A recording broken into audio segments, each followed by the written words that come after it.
Le disciple de Jésus, s'il veut grandir dans son amitié, ne doit pas se plaindre ni penser à lui-même. Il doit agir, s'engager, assurer que le Seigneur le soutiendra, l'accompagnera. Les grands, dans la foi, ne se prévalaient aucunement du pouvoir qu'ils avaient d'opérer des merveilles. Ils confessaient que leur propre mérite n'y était pour rien, mais que la miséricorde du Seigneur avait tout fait. Si on admirait leurs miracles, ils repoussaient la gloire humaine avec ces paroles empruntées aux apôtres. Frères, pourquoi vous étonner de cela? Pourquoi tenir les yeux fixés sur nous, comme si c'était par notre propre puissance ou par notre ferveur que nous avons fait marcher cet homme? Acte 3:12.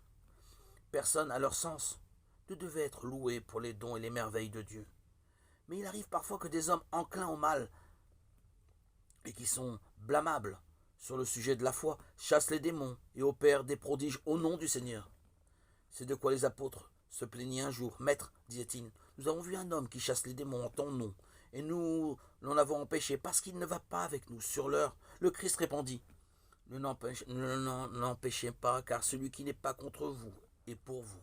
Mais lorsqu'à la fin des temps, ces gens diront, Seigneur, Seigneur, n'avons-nous pas prophétisé en ton nom? N'avons-nous pas en ton nom chassé les démons? Et en ton nom, n'avons-nous pas fait quantité de miracles? Il atteste qu'il répliquera, je ne vous ai jamais connu. Retirez-vous de moi, vous qui faites le mal. Matthieu 7:22. Si nous voulons accueillir Jésus, rappelons-nous qu'il se présente à nous comme un petit enfant, désarmé, confiant. Qu'allons-nous faire de lui? Il s'en remet à nous totalement. Si nous ne voulons pas de lui, il ne s'imposera pas. Mais si nous l'accueillons, l'embrassons, quelle joie remplira notre cœur. Suscite en moi, Seigneur, le désir de te consoler à travers mes proches, en veillant à toujours être attentif à ceux qui m'entourent, à l'exemple de saint Paul.